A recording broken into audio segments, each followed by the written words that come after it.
कल माननीय सांसद डिंपल यादव जी जो एक धर्म स्थल पर गई, मस्जिद में गई, उसके बाद एक शख्स ने जितनी अभद्र टिप्पणी उन पर करी है, उसके बाद मैं पूछना चाहती हूँ कि पूरा का पूरा विपक्ष मौन क्यों साधे हुए है। सांप्रदायिकता के आधार पे ये बिल्कुल गलत है और इसके खिलाफ हम लोग अपना आवाज उठा रहे। पार्टी की कोई भी विचारधारा हो, राजनीतिक स्तर पर हमारी अलग विचारधारा हो, पर हमको लगता है कि महिलाओं को अपने सम्मान के लिए एकजुट रहना चाहिए। और सबसे ज्यादा शर्म की बात है कि अखिलेश यादव जी ने अपनी राजनीति को, अपनी सियासत को बचाने के लिए अपनी पत्नी के लिए भी उन्होंने आवाज नहीं उठाया। आप ये देखिए कि कल माननीय सांसद डिंपल यादव जी जो एक धर्म स्थल पर गई, मस्जिद में गई, उसके बाद एक शख्स ने जितनी अभद्र टिप्पणी उन पर करी है, उसके बाद मैं पूछना चाहती हूँ कि पूरा का पूरा विपक्ष मौन क्यों साधे हुए है। मैं पूछना चाहती हूँ कि माननीय सांसद डिंपल यादव जी की जो स्वयं की पार्टी है सपा, वो चुप्पी क्यों साधे हैं। उनके पतिदेव ने आकर इस बयान का खंडन क्यों नहीं करा। संस्कृत में कहा जाता है मौनम स्वीकृति लक्षणम। मैं पूछना चाहती हूँ, क्या आपकी तुष्टिकरण की राजनीति एक महिला सांसद की डिग्निटी, उनके सम्मान से बढ़कर हो गई है क्या।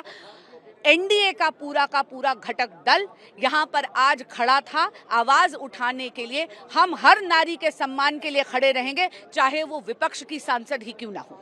जिस तरीके से एक महिला सांसद को बदनाम किया गया, एक सांप्रदायिकता के आधार पे, ये बिल्कुल गलत है और इसके खिलाफ हम लोग अपना आवाज उठा रहे। पार्टी की कोई भी विचारधारा हो, राजनीतिक स्तर पर हमारी अलग विचारधारा हो, पर हमको लगता है कि महिलाओं को अपने सम्मान के लिए एकजुट रहना चाहिए। और सबसे ज्यादा शर्म की बात है कि अखिलेश यादव जी ने अपनी राजनीति को, अपनी सियासत को बचाने के लिए अपनी पत्नी के लिए भी उन्होंने आवाज नहीं उठाया। जिस तरीके से शायद रजनी जी ने डिंपल यादव जी के बारे में बोला है, वो बिल्कुल भी एक्सेप्टेबल नहीं है और उसके खिलाफ हम लोग अपनी आवाज उठा रहे हैं। तो जिस तरह से बयान आया है, समाजवादी पार्टी चूंकि समर्थन नहीं कर रही है, कोई वक्तव्य नहीं दे, इसलिए एनडीए के सांसद उनके समर्थन में आए हैं।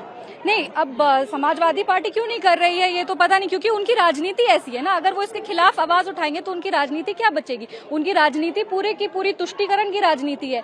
अब अगर वो अपनी ही लीडर के लिए आवाज उठाएंगे, उसमें भी अगर उनका वोट बैंक डैमेज हो जाएगा, तो आप समझिए कि अपने नेता के लिए भी ये लोग आवाज उठाने को तैयार नहीं है। इसीलिए एनडीए हमेशा नारी सम्मान में है। वो किसी भी राजनीतिक विचारधारा के हो, नारी का सम्मान सर्वश्रेष्ठ है और नारी का सम्मान के लिए एनडीए हमेशा खड़ा है। ऐसी टिप्पणी करना बहुत ही शर्मनाक बात है। और जब वो महिलाओं की प्रतिनिधि हो, जनप्रतिनिधि हो, सबसे बड़ी पंचायत की सदस्य हो, ऐसी टिप्पणी करना, तो आप ये सोचिए कि आम जो महिला है उसके लिए क्या हम इस समाज में संदेश दे रहे हैं।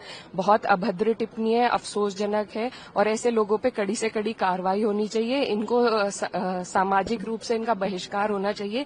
ये कोई धर्मगुरु नहीं है, किसी धर्म के ठेकेदार नहीं है। इनको कोई अधिकार नहीं है कि किसी भी महिला के बारे में इस तरह की टिप्पणी करें।